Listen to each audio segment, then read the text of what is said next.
só pela expressão de médico competente que ele tem na nossa sociedade, mas também porque ele é um excepcional didata. Cada vez que ele vem aqui, fica uma semana, 10 dias, os comentários nas redes sociais, com perguntas e etc., pedido para mostrar onde que pode ver o tape e etc. O Nardi é um didata na verdadeira acepção do termo. E a mostra é que o nosso telespectador participa de uma maneira quase que ímpar quando o Nardi vem. Muitas perguntas, né, exatamente sobre a saúde sexual do homem, problema de câncer de próstata, câncer de pênis, métodos higiênicos, os estimulantes sexuais hoje, que são os produtos químicos mais vendidos no mundo, ou a aspirina ainda em primeiro lugar? A aspirina ainda continua. O americano toma aspirina todo dia, né? Todo dia, toma bastante. Que coisa, né? Eu li isso. Ganha do Viagra a aspirina? Ganha? Ganha, sim. Que coisa. E estamos aí, quer dizer, é uma satisfação muito grande. Eu peguei o Nardi hoje, ele está de mala pronta para ir para Boston, nos Estados Unidos, para mais um congresso de educação, até porque o Nardi é membro da Sociedade Americana de Urologia, onde é recebido como um cientista de primeira linha, um médico de expressão mundial. Quando que você vai para Boston? Semana que vem, dia 10, né? Eu vou para Boston, no Congresso Americano.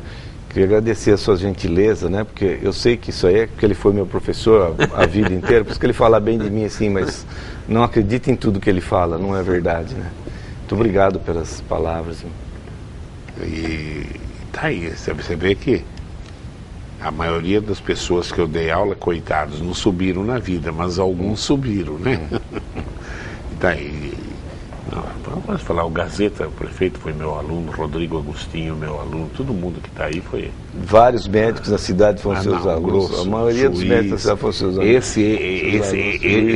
Esse delegado da Polícia Federal que deu palestra na IBE, o Moscar de Grilo, foi meu aluno também. Seu aluno também, Eu queria entrevistar aqui na TV para ver, mas parece-me que não foi dada autorização para ele dar uma entrevista, só uma para toda a coletiva de imprensa tal. Queria muito ver o Moscardi outra vez, filho do Grilo, que foi secretário do Rodrigo Agostinho. O moleque era espetacular. Bom, mas tá aí. Já está chegando perguntas aí, exatamente o interesse do nosso telespectador pelas suas perguntas. Mas hoje, Nardi, eu te chamei por um outro motivo. Claro, depois nós vamos respeitar as perguntas do telespectador. Hoje a preocupação é o aumento de longevidade na Previdência Social. Seguir um dos argumentos que o mundo usa hoje, nos Estados Unidos eu vi, 66 anos, tanto para o homem como para a mulher, o ano que vem vai aumentar para 67, e nós aqui estávamos parados nos 60 anos, né? E agora está passando para 65 o homem, 62 as mulheres. Em relação à longevidade, o que está acontecendo com o ser humano, Nardi? Então, professor, muito obrigado aí pela pergunta, pela oportunidade. Eu acho que esse assunto é extremamente vital, né, para a sociedade brasileira. Ele é a moda, né? Está numa moda, né? Nós teremos aí amanhã uma greve geral por conta das reformas da Previdência. E eu acredito que a gente não pode ter emoções quando discute esse assunto. Isso tem que ser um assunto técnico e apartidário, né? Nós não podemos levar essa discussão para nível político, ideológico. Essa tem que ser uma questão técnica, porque nós corremos um sério risco no Brasil. Então, veja bem, a expectativa de vida ao nascer em 1950 no Brasil era de 45 anos. Né? Tanto é que até pouco tempo atrás um cara de 50 anos era velho, né? De 60 nem se fala, né? Como eu, por exemplo, né? Eu sou extremamente jovem. Eu me sinto muito Você jovem, também, muito jovem, trabalha 10 de horas 70, por dia, mais do que isso, né? Enfim, então, o que acontece hoje? Dos 45 que a gente tinha em 1940, passou para 75 esse ano. em 2014. Hoje já deve ser mais um pouquinho. Já está em 75 anos. 75 anos a expectativa de vida ao nascer. As mulheres vivem mais que os homens. As mulheres vivem até os 78. Os homens até os 72. Em média são 6 anos de diferença entre homem e mulher. Mas veja bem, quem chega aos 70 anos de idade tem a perspectiva de viver mais 14 anos. Então, toda a população brasileira vai viver até os 80 anos de idade em média. Já hoje, já vive em média até os 80 anos de idade. Isso acontece por quê? Acontece porque nós comemos melhor, nós temos mais alimento, a medicina evoluiu, nós temos mais remédios, a tecnologia pôs à disposição uma série de medicações, uma série de técnicas que são beneficiárias para o homem e tanto para a mulher também, enfim. Então ocorre esse aumento da longevidade. Agora vamos discutir um pouco a longevidade, só para o público poder entender. E envelhecimento. Envelhecimento não é longevidade. Envelhecimento é o ato de ficar velho, de se envelhecer. Longevidade, quando se fala longevidade, a gente fala do aspecto populacional, da longeva. O que acontece é que a longevidade ela depende da fecundidade, ou seja, do número de nascidos. E o número de nascidos no Brasil, ao ano, tem diminuído. Então, a faixa etária da população, a população tem se tornado idosa. Não só porque vive mais, mas porque nasce menos. Então, essa conta não fecha. A conta do número de pessoas que vão estar trabalhando daqui a 10 anos é muito menor, muito maior do que aquela que não está trabalhando. Então, como é que se paga essa conta? Essa conta ela é automaticamente renovada a cada ano no mundo todo. Né? Nós estamos falando do aspecto previdenciário. É só o Brasil que não atenta para isso. Viu? Então, tecnicamente, é impossível manter uma série de problemas. A Previdência é uma delas, é a maior delas, eu acredito, porque pode levar o país realmente a perder muito dinheiro e não sobrar dinheiro para as outras áreas. Mas a saúde também é um problema. Esse processo de envelhecimento da população tem um nome. Ele chama-se transição demográfica. E isso é dado em números. Então, por exemplo, a transição demográfica que aconteceu na Europa demorou 10 anos, 100 anos. O que aconteceu lá em 100 anos, aqui no Brasil aconteceu em 10. Ou seja, nós envelhecemos muito rápido. Muito mais rápido do que a Europa, que tem uma estrutura social e uma estrutura de saúde, uma estrutura já consolidada. Então, veja bem, nós não temos tempo para cuidar dos nossos idosos. Ou seja, não vai ter hospital, não vai ter leito disponível, né? Estamos uma discussão aqui em Bauru, né, que o juiz decretou que o serviço público aí exija que obrigação de dar o leito. Mas cadê o leito? Não tem o leito? E o leito vem de onde? Vem do dinheiro. Quem que paga o dinheiro? O Estado, que é nosso no final. Né? O dinheiro é nosso, né? Nós que pagamos os impostos, nós que trabalhamos, nós que construímos isso. Ou seja, se a gente não tiver uma discussão muito ampla da sociedade em geral, sem ideologia e sem manifestações políticas, nós corremos um sério risco de faltar mais dinheiro ainda para saúde, educação, que são os pilares do crescimento de qualquer país. Né? Saúde e educação é o que precisa ter. Basicamente são essas duas situações que cada país pode se desenvolver, pode crescer, pode dar vida melhor para os seus filhos. Se não tiver isso, não vai adiantar nada. O Nardi, mesmo essa... É evidente, o mundo inteiro fez isso, e o mundo inteiro está fazendo isso. Nos Estados Unidos já está escalonado, vai aumentar gradativamente ainda. O ano que vem passa para 67 anos, está com 66. Eu vi numa TV americana essa semana. Agora, o que fazer? A grande reclamação dos que são contra, eles acham que tem que ter uma reforma na Previdência. É que está muito drástica a passagem. Ela tem que ser amenizada. Parece-me que esses últimos dias foi amenizado um pouco, né, Naider? Você acompanhou isso ou não? Eu tenho acompanhado, porque eu acho que é um interesse para qualquer profissional de saúde esse assunto, né? Nós vivemos basicamente, você vê, 75% da população brasileira depende do SUS.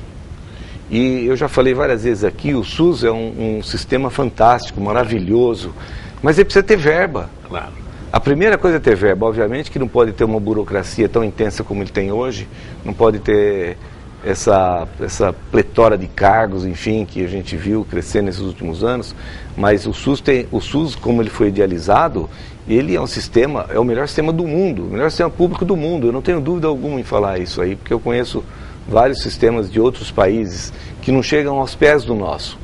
O que falta para nós? Falta para nós enxergar que precisa de ter investimento.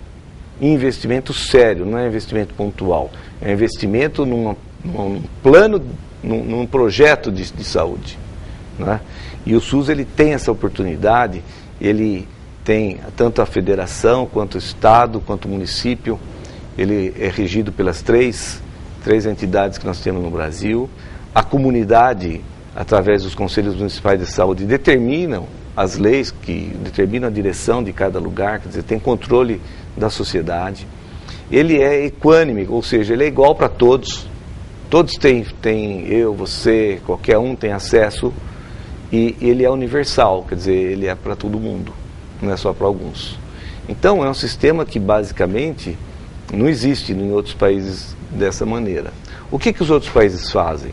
Na França, por exemplo, um lugar onde eu tive um tempo maior da minha vida, onde eu morei um pouco, lá você paga e depois você é reembolsado de uma forma escalonada. Ou seja, depende da sua renda para você ser reembolsado daquilo que você gastou com a saúde. Então não é como o SUS programa, né?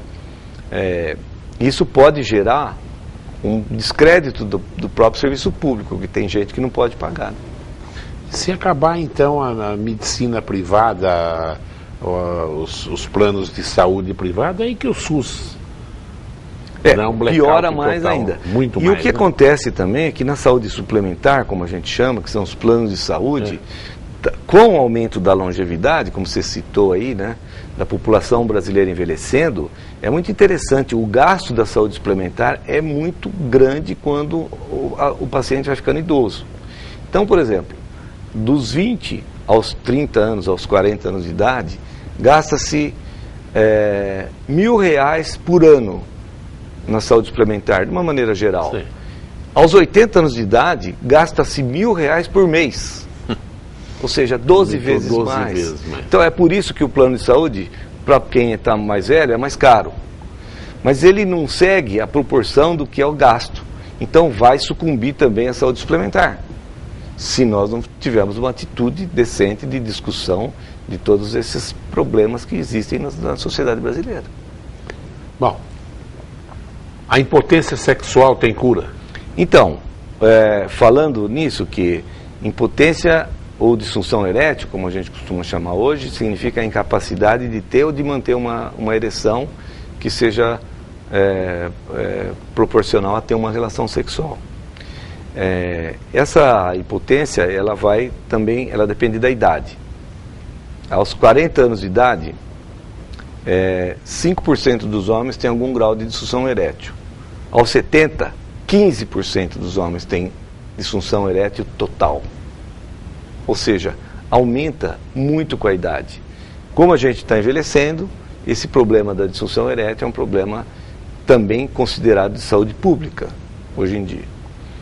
Porque a disfunção erétil ela promove uma série de problemas, inclusive no relacionamento interpessoal. Obviamente, a capacidade de trabalho diminui, enfim, uma série de outras situações que vêm por trás desse assunto. E quem tem mais chance de ficar com disfunção erétil? Os pacientes que são diabéticos, os pacientes que são hipertensos, que têm doenças cardiovasculares, de uma maneira geral, aqueles pacientes que fumam, que bebem, que têm vida sedentária, que são obesos, ou seja, é a característica das pessoas que vão envelhecer e vão ficar doentes. Então, a disfunção erétil ela é um preditor da saúde. Ou seja, quando o paciente tem disfunção erétil, e é por causa de problema vascular, a chance dele ter entupimento da artéria que leva o sangue ao pênis, ela é maior do que a do coração. Então, se você tiver disfunção erétil por problema vascular, você poderá ter um infarto do miocárdio logo em seguida. Porque a artéria do pênis, ela é 1/3 da artéria do coração. Então, se ela entupiu primeiro, a próxima a entupir vai ser a do coração. Então, nós conseguimos, com isso, fazer com que pacientes que tenham disfunção erétil possam, por exemplo, sofrer uma cirurgia do coração e evitar o infarto. Isso acontece rotineiramente no consultório dos urologistas. Então, essa crendice de que os estimulantes sexuais podem fazer mal para o coração não é realidade. Não, os estimulantes sexuais, os drogas chamadas inibidores da fosfodiesterase, eles não trazem mal para o coração. Eles só não podem ser utilizados com aqueles pacientes que tratam de angina, que, por exemplo, tomam Sustrate, Exordil. Esses pacientes não podem usar, porque eles podem ter uma depressão respiratória e cardíaca e vir à morte. Mas esse remédio, Duda, ele foi idealizado, o primeiro deles foi o Sildenafil, que é o Viagra. Foi na Inglaterra um estudo feito para tratar angina. Pacientes tinham angina e eles receberam os remédios para entrar dentro desse estudo. Viu-se depois de um ano do estudo que o remédio não funcionava para angina. Então o próprio laboratório recolheu, mandou pedir todas as amostras que os pacientes tinham do remédio para devolver. Só as mulheres devolveram.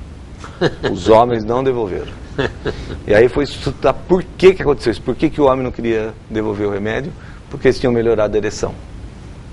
A partir daí, então, foi descoberto essa nova via, que é a via do óxido nítrico, que facilita a ereção para o pênis, né? E a descoberta foi tão fundamental que ela revolucionou a saúde do homem.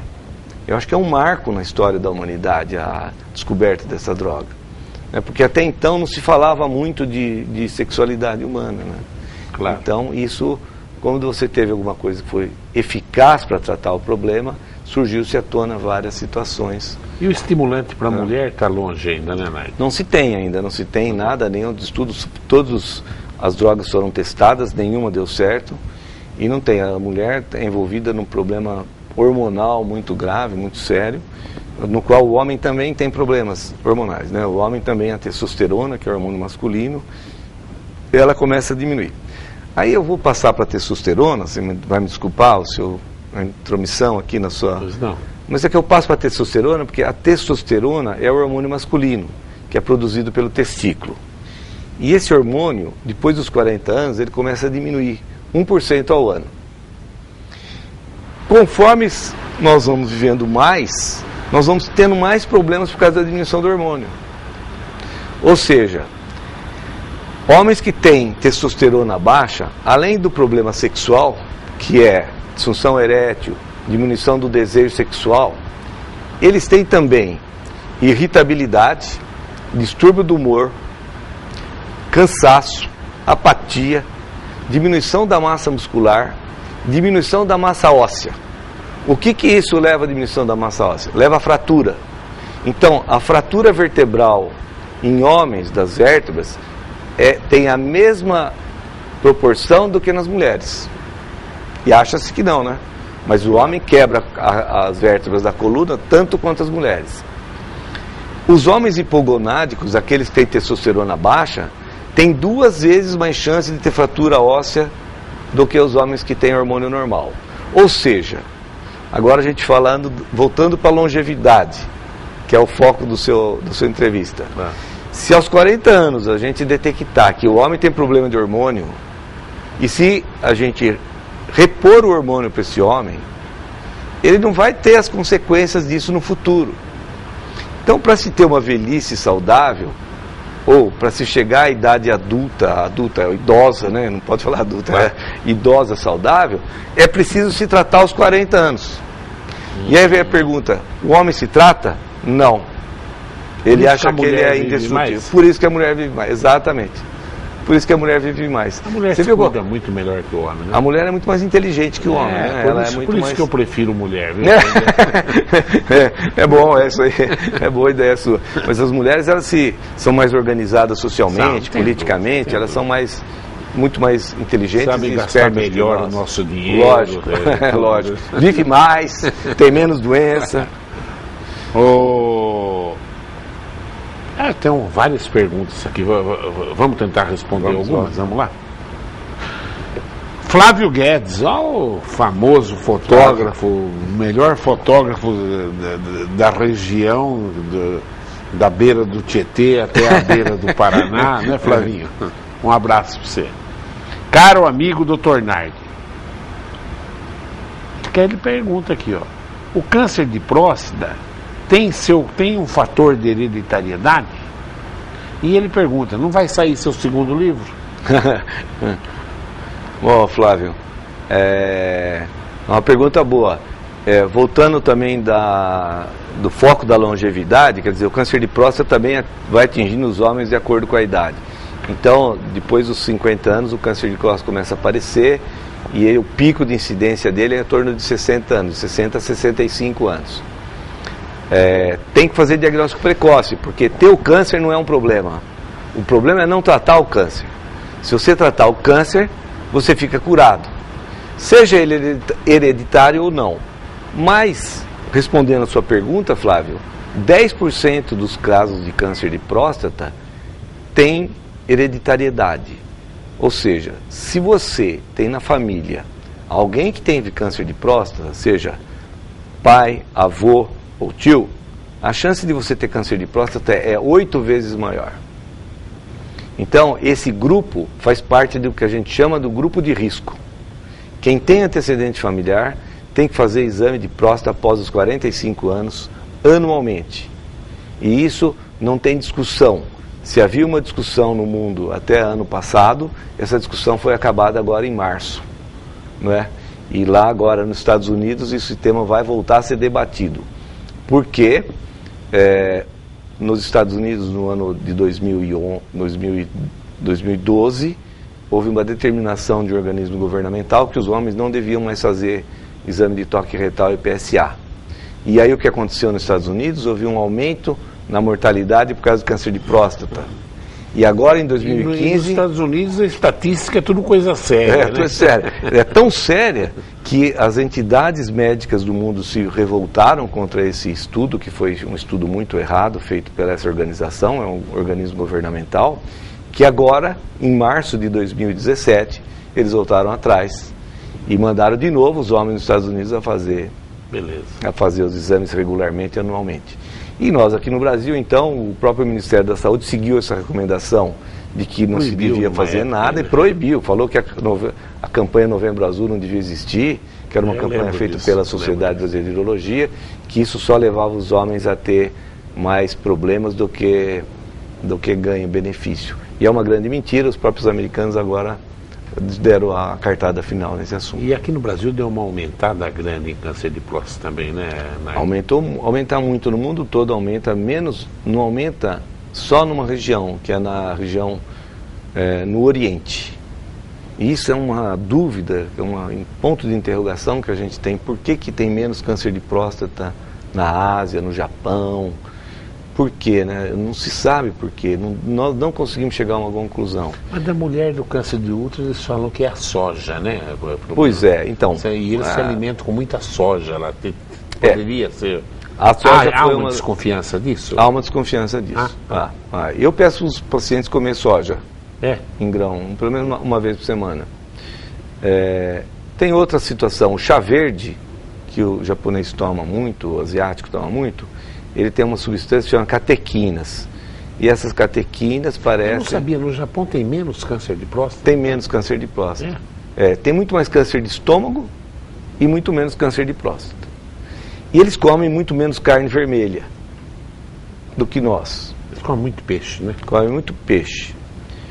E o problema é que existe no peixe o ômega 3. Claro. E muitos homens no mundo todo tomam ômega 3. Ano passado, no Congresso americano, foi apresentado um trabalho que os homens que tomavam ômega 3 tinham mais câncer de próstata. Então não se deve tomar ômega 3, mas deve comer peixe, porque no peixe tem todos os ômegas, e não só o ômega 3. Não só o 3. Então o importante é comer todos os ômegas de maneira natural. Mas aqui no Brasil é mania hoje tomar o ômega 3. É mania. Você não recomenda? Eu não recomendo, eu peço para os meus pacientes parar de tomar. Mas por quê? Como atividade sexual? Melhora como radical livre, tudo, mas a gente não sabe nenhuma importância disso. Radical livre é vitamina C e E, não é? Eu acho que elimina, a gente não sabe bastante. Se elimina com vida boa, exercício físico, pouco álcool, ausência de tabagismo e dormir bem. Isso elimina radical livre, com certeza. Vamos ver. Quero ter respondido a do Flávio, hein, Flávio? Então o segundo livro não vai sair por enquanto. Tem um fator de hereditariedade, então, né? Tem, existe. O segundo livro vai sair? Não tem proposta para o segundo livro. O primeiro que eu fiquei muito feliz com ele, mas não tem proposta. Quem pergunta agora é o Áureo Cagiostro. Doutor, pode-se ter uma saúde que permite termos uma vida longa e sem problemas, apenas com alimentação saudável e exercícios regulares? A próstata sem problemas até os 80 anos? Pode e é comum ter, né? Pacientes com mais idade que têm que são saudáveis e que têm vida boa. Agora, como é o nome dele? Ariosto. O nome é assim. Eu já paguei aqui. O que acontece? O que é vida saudável? A definição de vida saudável não significa não ter doença. Não é porque você pode ser hipertenso e se você trata a hipertensão, você toma remédio regularmente, você não pode ser considerado como um doente. Se você é diabético, mas você cuida bem do seu diabetes e tem o seu diabetes bem regular, você pode ser considerado doente. Você tem uma doença controlada. Então, saúde significa o bem-estar e não a ausência de doença. Então, ter saúde e ser saudável faz parte do processo de prevenção das doenças que a gente pode ter na vida. Eu não sei se eu fui claro nessa resposta, mas a prevenção que homens e mulheres devem fazer, evitando substâncias tóxicas como cigarro, álcool e droga. É isso, pelo amor de Deus. Né? E ter uma alimentação boa. Comidas também mata mais do que ter. Fica comendo McDonald's todo dia, vai morrer logo, né? Meus filhos aí comem McDonald's direto. Fala para eles aí. Então, mas comer de vez em quando não tem problema. O problema é ser aquilo muito com assiduidade. Mas ter uma vida saudável, comer alimentos saudáveis, né? Frutas, legumes. Diminuir carne vermelha depois de um certo período da vida, comer frango, peixe. Carne de porco faz mais mal mesmo. Carne de porco é muito boa. Tem muitas carnes de porco, lombo, por exemplo, que dependendo da maneira como ele é feito, ele tem menos colesterol do que a próprio filé mignon, né? O filé mignon é uma das carnes mais gordurosas que existe, né? Então, às vezes, a carne vermelha faz mais mal do que a carne de porco. Então, mas você vê, né? A primeira vez que eu li um livro sobre a China era um repórter, não me esqueci o nome dele agora, do Estadão, que morou na China há uns tempos. Ele fez um livro fantástico, né? E a carne de regime lá é a de porco. Na China. Sabia disso? Não sabia. Carne de regime. Agora depois eu li um artigo que dizia o seguinte, que o suíno deles, o porco deles, é diferente do porco daqui. Tem menos gordura do que o porco daqui. Mas na China, quando o cara está doente, é carne de porco, eles não. A China é uma outra realidade. Né? E a água morna, né? Diz que é muito melhor que a água fria. Você já ouviu falar isso? Não ouvi falar isso também. Na China só bebe água morna. A gente tem muito a aprender com a China, na verdade. Os caras estão aí com milênios, 1 bilhão de habitantes e ninguém passa fome lá, né? Ninguém passa fome. O Carlos Marcelino de Oliveira, o Carlos é meu parente. Ele está mandando um abraço para você, cumprimentando que a qualidade das entrevistas é excepcionais. Ele só está mandando um abração para você. Outro para você, Carlos.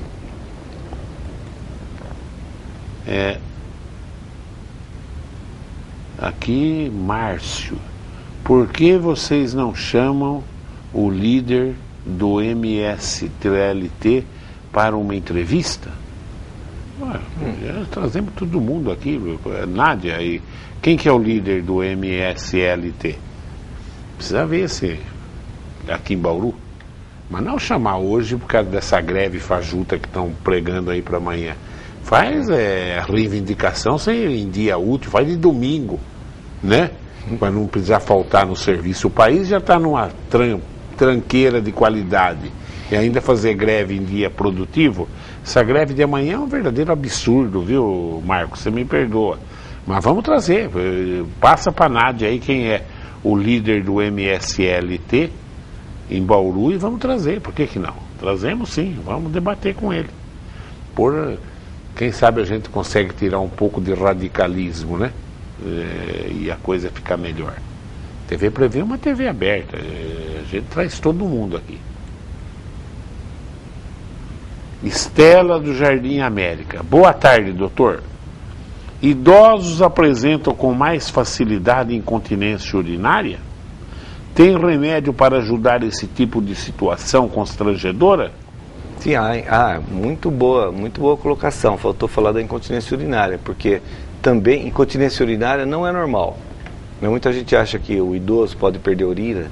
Não, não é normal. Tem tratamento para isso, tanto para homem quanto para mulher. O que acontece é que, mais uma vez, a prevenção deve ser feita. Por que os homens ficam perdendo urina na idade mais avançada? Porque eles não se trataram lá atrás. Quando a próstata começa a crescer, aos 40 anos de idade, se esse homem tivesse ido regularmente ao médico, como o professor Duda vai, regularmente, ele teria visto... Ele teria visto que a próstata está crescendo e teria tratado a sua próstata. Ou seja, o tratamento precoce do aumento benigno da próstata favorece com que os homens não fiquem perdendo urina na idade mais avançada. Então a prevenção torna-se importante para prevenir incontinência urinária. A mulher, ela sofre mais problemas com o posicionamento quando fica a bexiga e com a deficiência da musculatura que vai acontecendo também, principalmente após a menopausa. Então os músculos da mulher vão ficando mais fracos e tanto o posicionamento da bexiga quanto o funcionamento da sua bexiga é atrapalhado. Hoje em dia existem remédios que a gente diagnostica se o problema é um problema anatômico, ou seja, de posicionamento, ou se é um problema funcional, de funcionamento. Para as duas situações existe tratamento. Pode não ter cura completa, mas vai melhorar muito a qualidade de vida da mulher. Então é importante que a gente passar essa informação também, que ficar perdendo urina não é normal. E tem tratamento para isso, seja para homem quanto para mulher. Eu sou paciente do NARD. Eu comecei a fazer exame de próstata, acho que eu tinha uns 50 anos. E durante 20 e tantos anos nunca deu problema. Eu fazia meu exame anual. E agora eu passei por uma cirurgia de próstata, que foi por robótica, que, pelo amor de Deus, é como extrair um dente. Você realmente não tem nenhum sofrimento. Se eu falar que eu sofri, é manha, né? Eu fiz em São Paulo, o NARD me acompanhou e um sucesso total. E acho que isso mesmo. Durante 20 anos eu fiz meus exames, PSA, no consultório, uma vez por ano. E quando cheguei perto dos 70, comecei a fazer 2 vezes por ano. Então, a hora que apareceu um probleminha, eu era um assíduo frequentador de um neurologista de qualidade. E o meu problema, graças a Deus, foi um sucesso total. E eu devo essa gratidão ao NARD, que eu fiz em São Paulo, no Alberto Einstein, e o NARD também dei aula para ele me acompanhou, ficou os 3 dias lá em São Paulo comigo. Eu quero publicamente agradecer. Eu acho que eu que elogio você agora, porque essa postura sua de falar o que você teve é sensacional, porque é uma coisa que ajuda as pessoas. Claro, mas não é todo mundo que tem essa essa doação, né, de transformar um problema, público, né? Transformar um problema particular em problema público. Então, é um elogio a você. Obrigado. Ao invés de esconder as coisas, a gente devia falar claramente, porque a gente está ajudando com isso as pessoas. Que é o intuito de todo mundo também, né? O intuito de... Aliás, eu acho que o médico, por si só, a intenção é de ajudar as pessoas, né? Claro. Nunca assim como o professor também quer ajudar os outros, né? Não tem nenhuma restrição, seja política ou ideológica, nesse assunto, né, Bida? Claro, eu acho que... Porque há um tipo de um preconceito quanto o ato de você fazer o exame de toque no neurologista. Olha, eu quero viver mais uns 15 anos ainda falando mais dos outros aqui na TV. Mais, né, Duda? Talvez. Entendeu? Eu devo isso porque realmente eu tive uma ideia luminosa porque li depois de 50 anos tem que fazer uma visita ao neurologista. Eu fui o neurologista, eu fui, né, e comecei a fazer e tá aí. Claro que eu escolhi um médico de dedo pequeno. Tudo isso. Eu vou até esconder o meu. Vamos lá. Hoje eu posso fazer piada, graças a Deus. Pode. José Augusto da Bela Vista. Tenho 64 anos e quero uma orientação do Dr. Nardi. Fiz exames e foi constatado que o meu testículo direito teve alteração volumétrica e meu PSA está alterado. Estou com impotência sexual. Bom, ele deve ter colocado o nome errado, claro. Então eu li o nome porque veio no telegrama. Não posso tomar remédios porque tenho um problema no coração. Existe algum tipo de cirurgia para esse caso? Não, eu acho que você precisa de uma avaliação médica, né? Não dá pra gente ter responder essa opinião com tantas vieses assim, né? Acho que uma consulta com o seu médico, o seu urologista, seria interessante. Não é a cirurgia que trata o seu problema, mas você precisa saber o que realmente você tem, se é problema da próstata, no testículo. Aumento volumétrico do testículo por si só não é nenhuma doença. O Pedro Valentim faz uma pergunta que ele fala. Duda e Dr. Nardi, o problema da reforma da Previdência aqui no Brasil é que o governo Temer já exclui do projeto algumas categorias de funcionários públicos que já têm certos privilégios como estabilidade no serviço e algumas com altos salários. Eu acho um absurdo excluir. Tem que entrar todo mundo no rolo. Né? Eu vi outro dia, acho que foi a Veja que fez. O barbeiro lá do Senado ganha 15 mil reais por mês. Que absurdo. O sapateiro ganha 12 mil reais por mês. Esse país é uma vergonha, né, Pedrinho? Uma vergonha. E não tem que excluir ninguém, não. Tem que entrar todo mundo. Isso pode ensejar uma ação no Supremo Federal pelo descumprimento do artigo 5º da Constituição Federal, que diz: todos são iguais perante a lei. Mas não é, né? Qual é a avaliação dos senhores? Antes do Nardi falar, Pedro, uma vez eu li um negócio, olha, 70% do déficit da Previdência é por causa dos funcionários públicos privilegiados por isso que você está falando. E 90% dos aposentados são da iniciativa privada. Só 10, 12% é funcionário público. E são responsáveis por 70% do déficit da Previdência. Tem que mexer nessa ferida. Pedro, eu acho que você tem completa razão. Eu vejo como essa discussão deveria ser mais técnica, menos política. Não pode chegar no Congresso, no Senado, e resolver as coisas dessa maneira. Vamos negociar esse pedaço aqui, vamos negociar aquele pedaço lá. Isso é verdadeiramente absurdo. O problema deveria ser discutido tecnicamente e as coisas serem resolvidas de maneira apartidária, sem emoções e sem ideologia. É isso que precisa ser, porque esse problema é um problema financeiro, é econômico-financeiro, claro, que vai tem quebrar o país enorme para o país todo. Então, é óbvio que não dá para que a minha opinião pessoal, eu vou externar aqui, professor, o senhor me dá licença, que esse Senado, esse Congresso, não tem legitimidade para discutir um assunto tão importante nada. como esse. Isso. Então, eu acho que deveria, a gente está vendo agora... Uma reforma trabalhista, se não fizer, não vem dinheiro de fora para o Brasil mais. Né? Nós estamos fora do mundo. E reforma da Previdência vai quebrar, Pedro, não tem alternativa. Agora, tem que fazer de tal maneira que o povo sofra menos. Agora, esse Congresso para discutir problemas do Judiciário, é como você fazer um ibope num presídio, o que os prisioneiros acham do diretor do presídio. Claro que 100%, se for se basear nesse ibope, troca o diretor do presídio. Fazer eles dar palpite do Judiciário, eu acho que tem que ser depois das eleições, o próximo, se é que tem que discutir, esse Congresso não tem moral nenhuma para discutir impunidade, erros de judiciário, até porque todo mundo está ligado ao judiciário de uma maneira desastrosa. Uma corrupção histórica, nojenta, indecente, que nós, pagadores de impostos e devedores de impostos, dá ódio, dá raiva. E o empresário, hoje no Brasil, empresário não é o cara do Odebrecht, isso é ladrão, milionário, é outra coisa.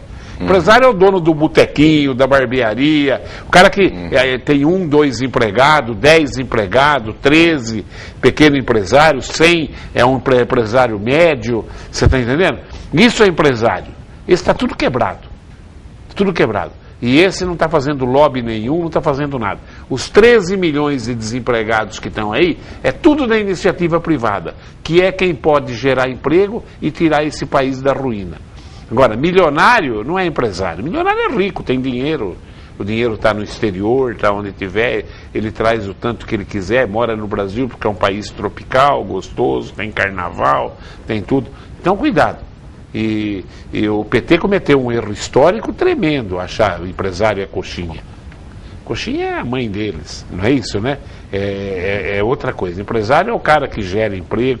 O Grupo Prevê é uma empresa nem pode chamar de médio, mas tem mais de 500 empregados. Tem 500 famílias que comem do Grupo Prevê, mais de 500 que comem do Grupo Prevê. Né? Eu tenho empresários aposentando há anos aí, dando aula há 30, 35 anos no Prevê. Isso é empresário, né? E carregando um fardo que não dá para carregar mais. Essa reforma trabalhista tem que ter, né? Claro, mantendo todos, senão não vai crescer, senão o nego não vai trazer dinheiro lá do Oriente Médio para cá, dos Estados Unidos, da Europa. Tem que ter, não tem saída, não tem saída. Eu acho que é exatamente essa minha posição também. Eu acho que o problema você tem uma clínica, quantos funcionários você tem na tua clínica? 13. 13 famílias vivem na clínica do NARC. Esse é um empresário. Além de médico, é empresário. Eu, além de professor, sou empresário. Né? A TV Prevê, eu tenho 40 funcionários na TV Prevê. Né?